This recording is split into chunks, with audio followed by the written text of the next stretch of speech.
안녕하세요. 소프리 짬뽕 알뜰세트입니다. 우유남 썰은 굉장히 유명한 고전이 되었는데요. 2018년 한 여성이 설렜던 썰 풀어주라 라며 네이트판에 글을 올렸었는데 대충 수업 시간에 이렇게 둘이 앉아 손을 꼭 잡고 있었다는 이야기였습니다. 그런데 거기에 달린 댓글 하나가 어마어마한 추천을 받았었는데요. 글쓴이가 고등학교 입학해서 첫 짝꿍이 운동부였는데 짝꿍은 점심시간부터 운동하고 수업은 안 들었다고 합니다. 그런데 어느 날 야자 끝나는 시간에 와서 글쓴이에게 따뜻한 우유를 줬다고 하는데요. 사실 그때만 해도 그 운동부 친구가 등치도 엄청 크고 까매서 무서워했었다고 합니다. 그래서 아무 말 못하고 그냥 받았는데 먹어 딱 이 두 마디에 바로 원샷 했다고 하는데요. 이게 1학년 끝날 때까지 매일 반복되었다고 합니다. 그렇게 글쓴이는 학교에서 우유녀로 유명해졌는데 2학년 때 운동부와 다른 반이 되어서 이제 우유 안 먹겠구나 했지만 글쓴이 반까지 찾아와서 줬다는데요. 그러다가 아빠가 해외 지사로 발령나서 학교를 그만 다니게 되었는데 마지막 날 운동부가 쪽지를 줬는데 쪽지 내용이 우유 데우는 법이었다고 합니다. 난 얘는 뭔 우유의 원수졌나 이 생각만 하고 넘어갔다고 하는데요. 그렇게 시간이 지나고 글쓴이가 대학 방학 때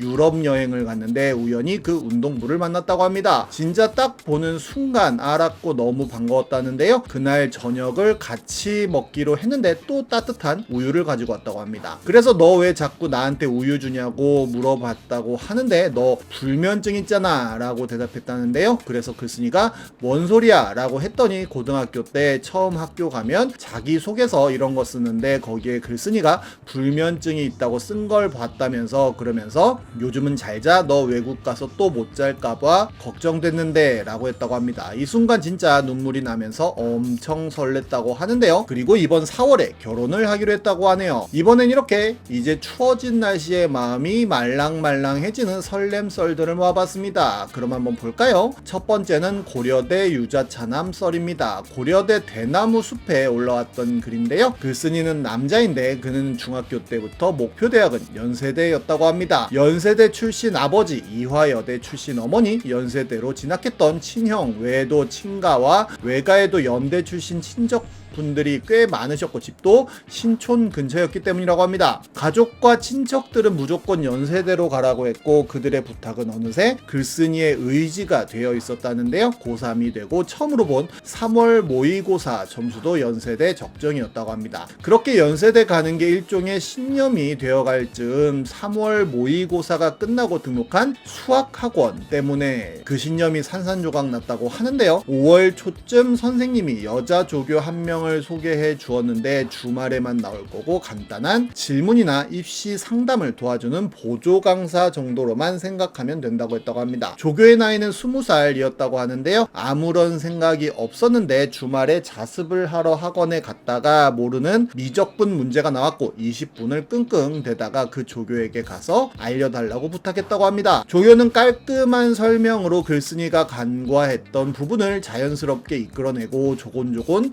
설명하는 모습이 예뻤으며 가까이에서 나는 머리에 샴푸 냄새도 고3이었던 글쓴이를 설레게 하기에 충분했다는데요. 감사하다는 인사를 건네고 돌아왔는데 어려운 문제 모음집이었던 건지 그날따라 프린트에 남아있던 모든 문제가 어려워 보였다고 합니다. 결국 글쓴이는 그날만 10번 넘게 그 누나의 곁에 서게 됐고 그때마다 설명해주는 누나에게서 감탄과 아름다움을 동시에 느꼈다고 하네요. 그날 이후로 글쓴이는 매주 일요일마다 학원을 나가기 시작했고 누나한테 가끔 음료수도 사다 드리고 서로의 일상 얘기도 주고 받았으며 잡담도 했다고 합니다. 그런데 누나는 고려대학교에 다닌다고 했으며 이과였다고 합니다. 글쓴이에게 어디를 가고 싶냐 물었던 적이 있는데 글쓴이는 당당하게 연세대를 이야기했고 누나는 장난스레 서운하다며 고려대의 문과 캠퍼스가 얼마나 예쁜지 열변을 토했다고 합니다. 그 짧은 몇 분은 연세대를 향했던 본인의 의지를 조심스레 조금씩 지워내기 시작했다는데요. 물론 글쓴이도 풋내기 같은 연애를 안 해본 건 아니지만 누나에게서 느꼈던 감정은 처음이었는데 간질간질하면서 쉽사리 단정 지을 수 없고 대학생이라는 것 때문에 멀게 느껴지는 그런 사람이었다고 하네요. 글쓴이는 일요일마다 과정이 길고 어려운 문제를 일부러 찾아내서 그 누나에게 물어보았고, 어느 날 본인도 모르게 폰을 불쑥 내밀면서 모르는 게 갑자기 생기면 물어봐도 되냐고 물어봤다고 합니다. 그 누나는 이건 초과 근무인데 라면서 핸드폰을 받아 번호를 적어 주었지만, 글쓴이는 너무 용기가 없어서 그 번호로 연락하지는 못했고 그냥 본인 폰에 누나의 번호가 저장돼 있다는 사실로 충분했다고 합니다. 그리고 수능 전 마지막 주말이 되었는데 그 누나는 초콜릿과 함께 쪽지를 하나 줬다고 하는데요. 쪽지에는 수능 잘 보고 고려대로 오라는 한 문장이 적혀 있었다는데, 머리를 살짝 쓰다듬어준 누나는 백석의 시보다 아름답고 김소월의 시보다 애절했다고 합니다. 그렇게 수능을 쳤는데 국어를 너무 못 쳐서 결국 글쓴이는 재수를 결심했다고 하는데요. 공부를 하겠다는 의지로 핸드폰 초기화를 시켰는데 당연히 누나 번호도 함께 지워져 버렸다고 합니다. 그리고 부끄러워서 그 수학학원을 다시 찾아갈 엄두도 내지 못했다고 하는데요. 재수 때 글쓴이는 수학 공부를 가장 적게 했는데 자꾸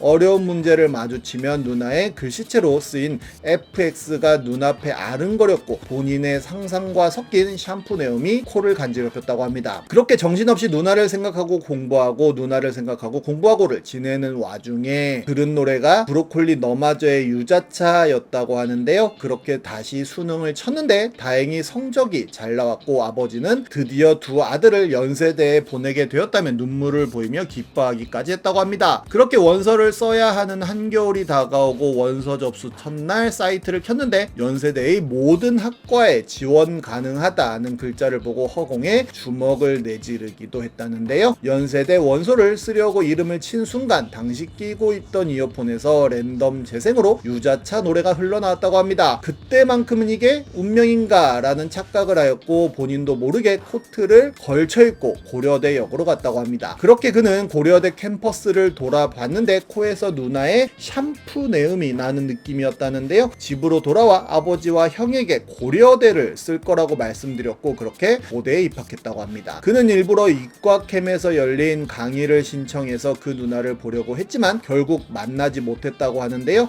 그 누나 이름을 페북으로 검색해 봤지만 결국 누나를 찾는 건 실패했다고도 합니다. 결국 그 수학학원을 다시 찾아갔다고 하는데요. 선생님에게 고려대를 갔다고 했더니 누구누구 후배네 라고 번호를 주시며 밥이나 한번 사달라고 연락해보라고 하셨고 저장을 하고 카톡 프로필을 봤더니 그 누나는 여전히 예뻤다고 합니다. 그리고 누나 저 기억나요? 라는 글자를 치고 전송 버튼을 눌렀다고 하는데요. 유자차를 듣고 있다며 글을 마무리합니다. 그리고 얼마 후 두 번째 글이 올라오는데요. 내가 기억나냐를 문자를 보내고 그 다음날 바로 누나를 만났다고 합니다. 친하게 지냈던 여자애들과 옷 꽤나 입는다는 친구들에게 모조리 연락을 돌려 옷을 추천받아 검정 슬랙스에 흰 티에 검정 가디건에 아이보리색 탐스를 신고 나갔다고 하는데요. 향수까지 뿌리고 누나를 만나러 갔는데 혹시라도 누나가 날 그저 동생으로만 후배로만 보지 않을까 걱정했기 때문이라고 합니다. 둘은 롯데타워에서 만났는데 하얀 테니스 스커트를 입고 누나가 나왔다고 하는데요. 파스타와 피자를 먹으며 누나는 별말이 없었는데 그렇게 조용한 식사를 하면서 괜히 만나자 했나 연세대를 갈 걸 그랬나 2학기에도 신청한 이과캠의 강의를 조용히 듣다가 운명처럼 마주쳤어야 했나 별 생각이 다 들었다고 했는데 누나가 밥을 샀다고 합니다. 그리고 카페를 갔는데 거기선 3시간이나 수다를 떨었다고 하는데요. 알고 보니 누나는 밥 먹을 땐 조용히 먹는 걸 좋아했다고 하네요. 그때 글쓴이는 누나한테 고대에 합격했다는 이야기를 했고 누나는 정말 놀라며 글쓴이의 손등을 살짝 때리면서 이제 왜 그걸 이야기하냐고 했다는데요. 그 말을 듣고 놀랄 누나의 모습은 글쓴이가 고대 합격증을 받아든 후 하루도 빼놓지 않고 그렸던 모습이고 가끔은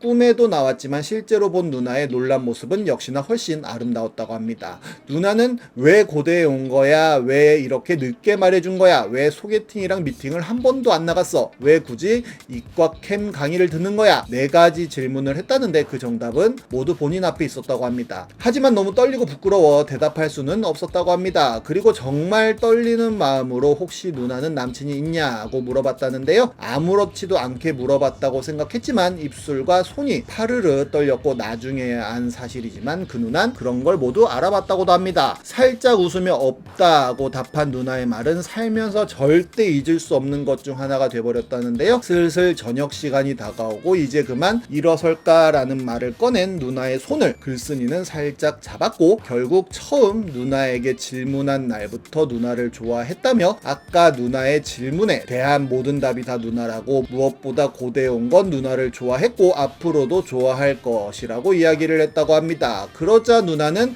글쓴이 맘을 알고 있었다며 수능이 끝나고 연락이 안 오길래 괘씸하게 느꼈다며 혼자 착각한 것 같길래 쪽팔리기도 했고, 그런데 어제 연락이 왔길래 얼마나 신기했는지 모른다는 대답을 했다고 하네요. 그리고 석촌호수를 1시간 정도 돌았다는데요. 막판에 너무나도 하얀 누나의 손을 덥석 잡았고, 누나의 손은 도망가지 않고 깍지 낀 글쓴이 손에 조금 힘을 보탰다고 합니다. 그리고 본인이 페북에 글을 올렸는데 꽤 반응이 많았다고 이야기를 해줬더니 며칠 후 그 누난 그 글을 읽고 글쓴이에게 백석과 김소월의 시는 도대체 어떻냐며 연신 놀려댔다는데요. 3번째 만남 때 정식으로 고백을 했고 여친이 되었다고 하네요. 누나가 본인의 어디가 좋았냐는 질문을 하길래 예뻐서 좋다고 답했더니 그건 당연한 거고 조곤조곤 설명하는 모습이 존경스러워서 좋다고 답했더니 원래 자긴 설명을 잘한다고 했고, 샴푸 냄새가 향기로워서 좋다고 답했더니 그때 쓰던 샴푸를 사러 가야겠다고 했다네요. 키가 적당히 작아서 좋다고 답했더니 하이힐보다는 단화를 사야겠다며 살짝 웃었다고도 합니다. 이제 본인은 누나를 여자친구라고 부를 수 있고 손을 마음껏 잡을 수 있다며 요 며칠 사이 본인은 운명을 다시 믿기 시작했다며 지금 유자차를 듣고 있다며 마무리합니다. 그리고 1년 후 글쓴이의 3번째 글이 올랐는데 누나가 생일 선물로 누나에 대해 한 번 더 페북에 글을 올려달라고 하였고, 사랑의 세레나데를 긴 글로 써서 이렇게 페북에 올립니다. 이제 반년만 지나면 군인이 아닌 민간인의 신분으로 너의 품에 돌아갈 거라고 하는데요. 유자차가 더 달콤한 새벽이라며 마무리했는데 지금도 잘 사귀고 있을지 궁금하네요. 이 영상을 보는 모든 분들도 예쁜 사랑 하시길 바랍니다. 지금까지 소프리 짬뽕 알뜰 세트였습니다.